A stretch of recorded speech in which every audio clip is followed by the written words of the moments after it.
We hope that you get a chance to sign in, and with that, we can stay in communication with you.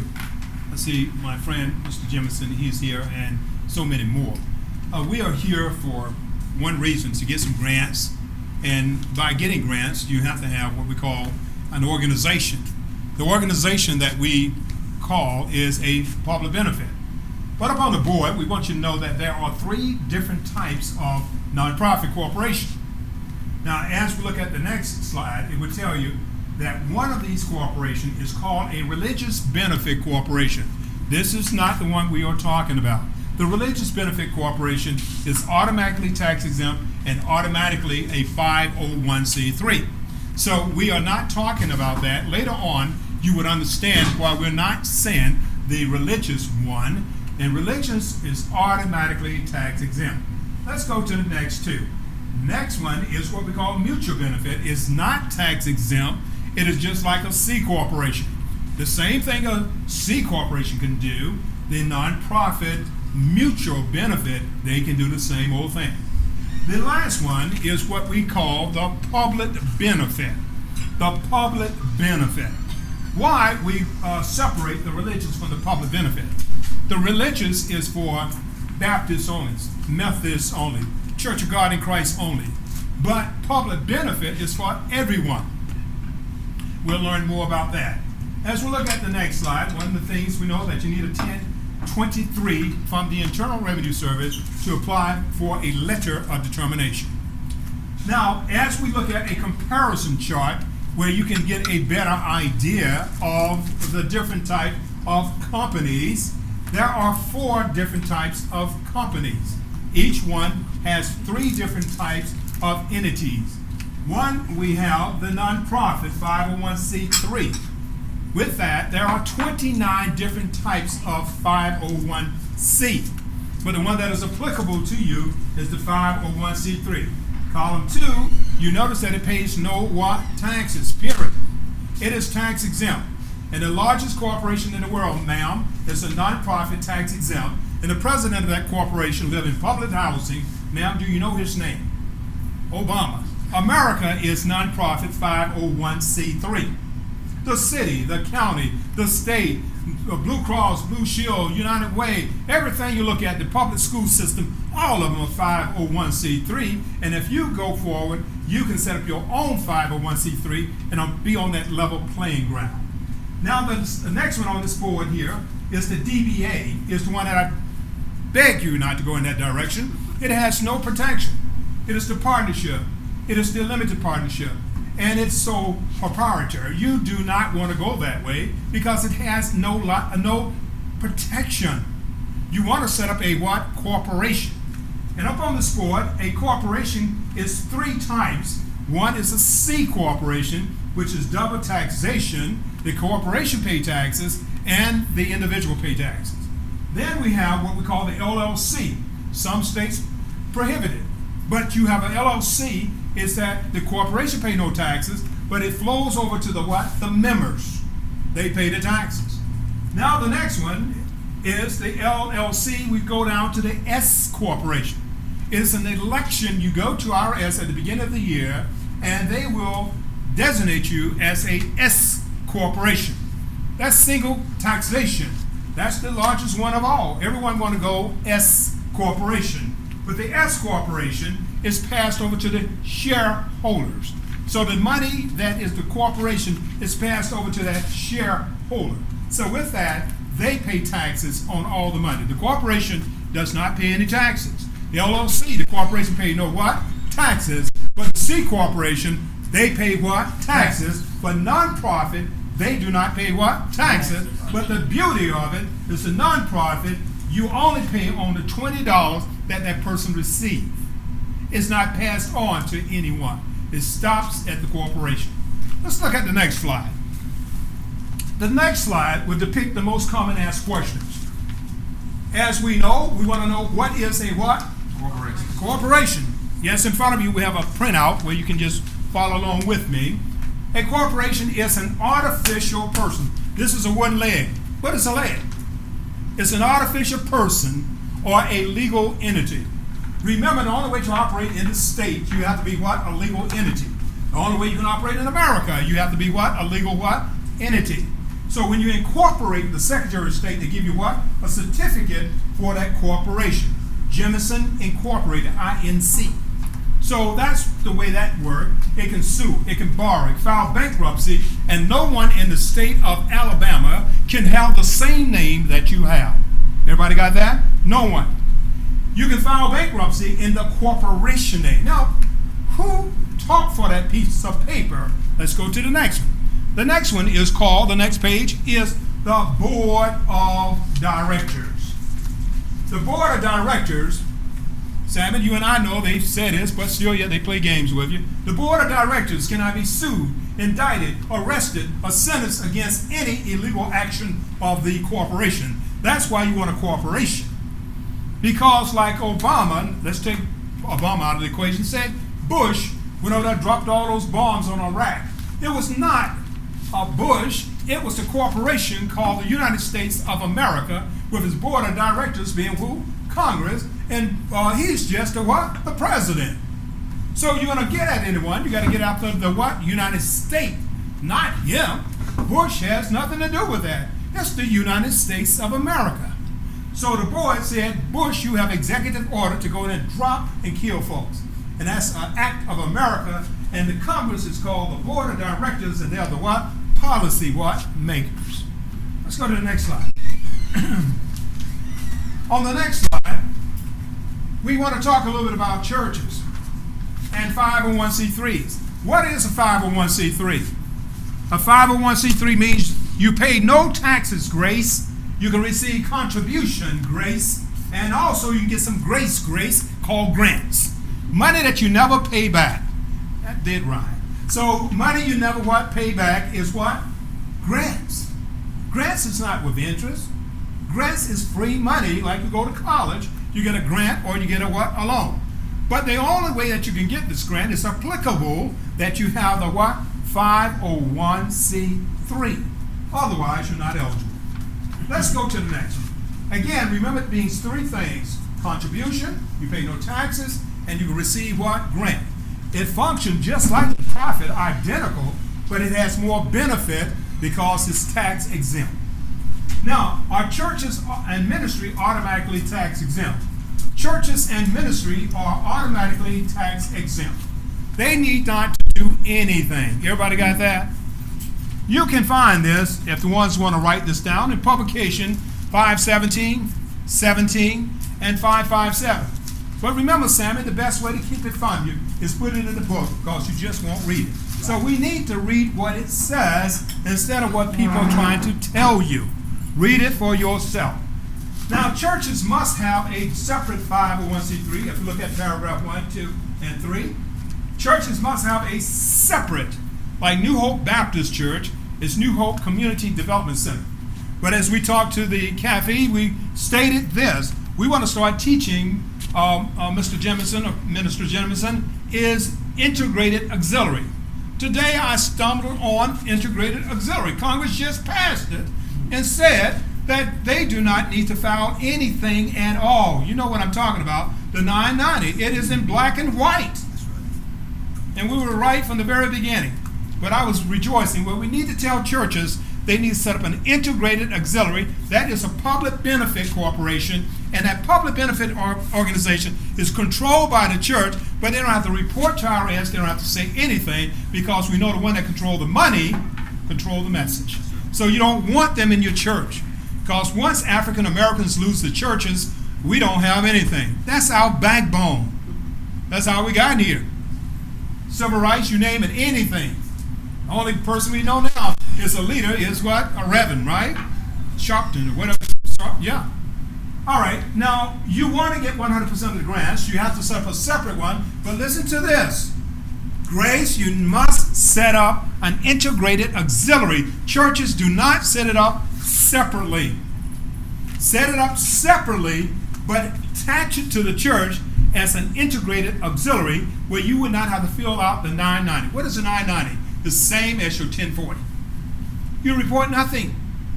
So you can't be held for tax evasion. You cannot be held for false reporting. You cannot be held for failure to file, because they'll tell you, don't do it. So that is very important. We need to talk about that more later on. Now, let's go to the next slide. In your booklet, let's turn to the next page.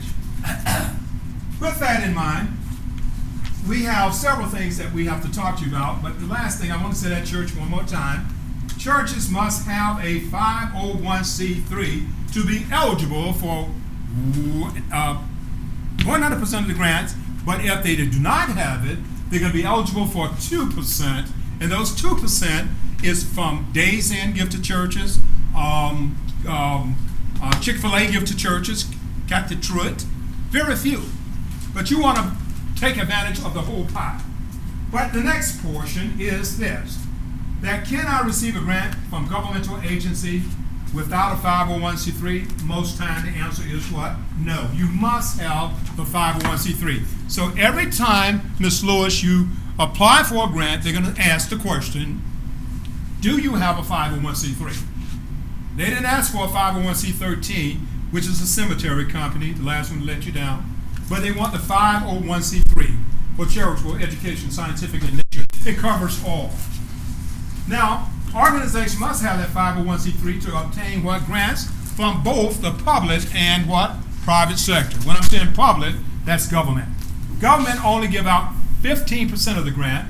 Trillions upon trillions of dollars are from the private sector. Everyone in the private sector give out grants. From the banks, won't give you a loan, but they'll give you a grant. But you must have the 501c3. Walmart's will give you $1,000 with the 501c3, but won't give you a loan. They'll give you contribution. You can go to the radio station, television station, Kellogg's, Pillsbury, everybody, to Michael Jordan, all these folks give out what? Grants. But you must have the vehicle. It's called the what? 501c3. And most important, Sammy, it's not what you know, it's what? It's not who you know, but who knows you. So you get yourself out there and you need to develop what we call relationships. That's the most important thing of all. Now, if I was in your shoes when you was on our national television, man, and doing that rapping and all that, I would have, you probably did it. Made it kill it. But anyway. It's copyrighted. Praise God. I got a check yesterday. That's beautiful. He did a great job. Next, let's go to the next slide, if you don't mind. Now, let's get started with the 501c3. We have two options here for you, ladies and gentlemen. One, we have do-it-yourself kit. Most of everybody in the city, Sammy, I have done over 500 in the state and over 15 to 16,000 throughout the United States with Creflo Dollar from St. James, from with the John Knight Church. He brought me on to do theirs. Down in Hutchinson Street did their 501c3. Up to Jemison, Boltzmann, you name it. Everyone around here pretty much have done that. I've been one for 5 years. Yeah, and we get them done expeditiously. I'm ready. Okay. In this area here, we have a do-it-yourself kit, which I'm trying to get Grace to do. And Jemison have done this. Grace, they can't be your client, but I'm going to tell you this. You can pay $300, and you know him too? Okay, so $375. You can learn how to do it yourself. I take 2 hours to teach you how to do it. Or you can pay the $1,600 and we do it for you and guarantee that they're going to get approved. Never lost a case from Creflo Dollar, you name them all, from his restoration to up here with Stewart and all those folks. Even that big church up there with the car market did theirs and all that. And people are prospering. Creflo had me to teach all those people grant writing, and apparently they did exceptionally well. But that's all the way from Tulsa, Oklahoma, you name it. I've been there, done that, and so we've been around. Anyway, the 501c3, we'll be happy to do this. We have another booklet, is that we said the best way to keep it from you is to put it in the booklet. We have the same presentation, and we have it set up that you can do your own articles of incorporation. Now, listen to this. The effective date of your 501c3 is the effective date of incorporation. You incorporate on Friday, you can start for grants that Monday. IRS will consider you 501c3, and at the end of the year, they'll give you 27 months. So they'll give you, at the end of the year, you complete a 990 form. But just talking about what you brought in, where people can take that tax write-off. Every dollar you put in there, you can write it off. So that's the beauty of it. But last but not least, what we do, we write proposal. We teach grant writing. So we have a grant writing booklet here too, with terminology, phraseology, where grants are found. We go through the whole 9 yards of proposal writing. Now, what is proposals? It's the same as a business plan. A business plan is the same as a proposal. Sammy, one of the things, we can talk in tongues or speak in tongues, but mean nothing. And Grace is an educator, and a lot of things she say I don't understand because the vocabulary is so extensive. But we may say this: the sun doesn't shine on the same dog back end all the time. You all understood that, right? But if I say the solar disk does not shine on the identical canines posterior for an indefinite period of time, you may have some problem. But I said the same thing. The solar disk is the what? The sun. The canine is what? The dog. Your posterior is what? Your back end. So we are dealing with terminology and phraseology. That's why we have the grant writing class where you can speak the language.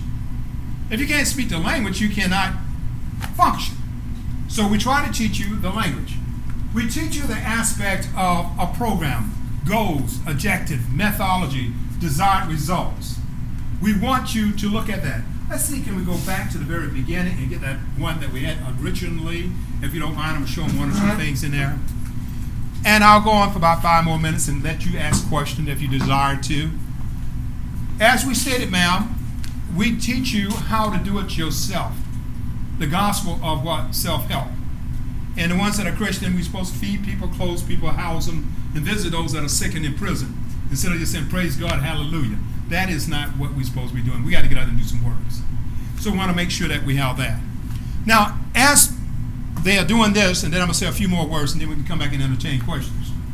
I have had an extensive amount of experience running medical facilities, working with the governor, Office of Planning and Budget, Management Review, Industry and Trade with Fortune 500 companies. Either one of it doesn't matter. 501c3 organization all over America. God has blessed me out of the University of Minnesota, many degrees, public health, communication, many others. But the most important thing, I want to serve God. And I believe that I got more years behind me than what in front of me, so I want to do the best that I can to make it on in. So my job is to share with you. As I was told the pastor earlier, I've spoken with him, I said Martin Luther King said, when he died, he wanted to be remembered that he tried to help somebody. He tried to feed someone, clothe them, and house them, trying to do God's will. And that's what we're supposed to be doing. You find that in Matthew 25th chapter, 31 verse. That's called the last judgment. So it's incumbent upon you to get out there and try to help somebody. Because when you try to help people, you will be helped in return. We have this for nonprofit. Let's flip to the next page. We're going to have a grant writing class. We're going to be talking about terminology, phraseology, where grants are found. And with that, for the federal, state, county, city. As we flip over to the next page and fly through here, we walk through you and tell you to look at publication 557, SS4, make you familiar. We have you to go and pull out grants and application, call them RFPs, RFQs, RFAs. And on the next page, we have you to get envelopes, send it off to them, and make sure just like a mock run where you would understand it. If not, you can pay one of our people and we'll be happy to do it for you. That's the 30-day part. We show you how to put a letter together and ask them to send you their RFP, RFQ, RFA, which request for proposal, request for application, or request for questionnaire of qualification. Next, we work with you with a review of everything you have gone over. The next page. We have the most common asked question as we flip over. We have gone through all of this for you, keep going, where you will be familiar, so when people talk to you, our people perish because lack of what? Knowledge no more than information, but in all that getting, gain what? Understanding. So we walk you through all that, the next page. As we continue with that, and we'll go on to some questions and answers. And let's go to the next page. We also go through a pre-quiz, like for instance, let me test you now. What is a corporation? Mr. Jimson, you got to stay out of that. Okay, I know you already know all this. What is a corporation? Is it an office, a person, or legal entity, a non-person, or all of the above? Which one, A, B, C, or D? A, B, C, or D? All right. Are you sure? D is all of the above. All right, it is B. It is a person or an artificial person or what? A legal entity. That's what we said. So let's keep that in mind. Now, how many types of nonprofit corporation are there? Is it 1, 2, 3, or 4? 3. Okay, there's what? Religious, mutual, and public. That's it. 3 different types. Is all nonprofit automatically tax exempt? No. You have to go to IRS with the public benefit. The mutual is just nothing, and the religious is automatic. Okay? You can be a nonprofit, but you're not tax exempt unless you're a religious one. Okay? Next, number 4. What are 501c3 grants? A, B, or C? It's C. It's C. It's C. It is a letter of what? Determination. It's a letter that IRS give you, and it's a determination. It's not a number. It is a what? A letter of determination that IRS gives you that says that you are what? Tax exempt. Now, let's look at the next one. In 95% of the cases, can your organization receive grant, contribution, and tax exemption with a 501c3 public benefit? Yes or no? Yes, because they can get 100%, 10%, whatever. The religious is only going to get what? 2%. So you know that's public benefit. All right? All right, see that? There go the answer. All right, let's see the next one.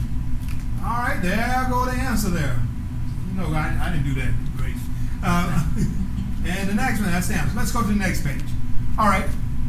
Does your church, yeah, go ahead and read for me. I'm tired. Read it for me, please. Does your church pay taxes or report to the IRS? No. Okay, that's no. That's right. All right, next. The answer is what? No. Okay. Oh, that's too fast. What is a proposal? Everybody know what that is. A short because you're going to talk briefly about the organization. You get funded for your program, like child care, youth at high risk, senior citizen, before and after school program. You're going to, each program you put in and get funded for.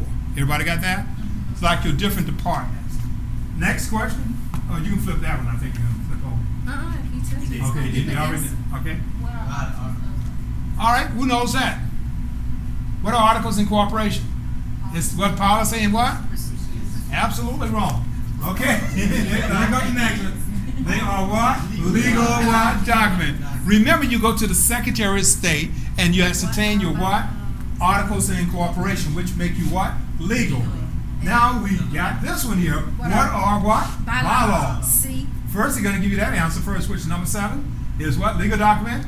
And what are bylaws is what? Policies and procedures. Correct. Those things can be changed every day, every minute, every second, every hour.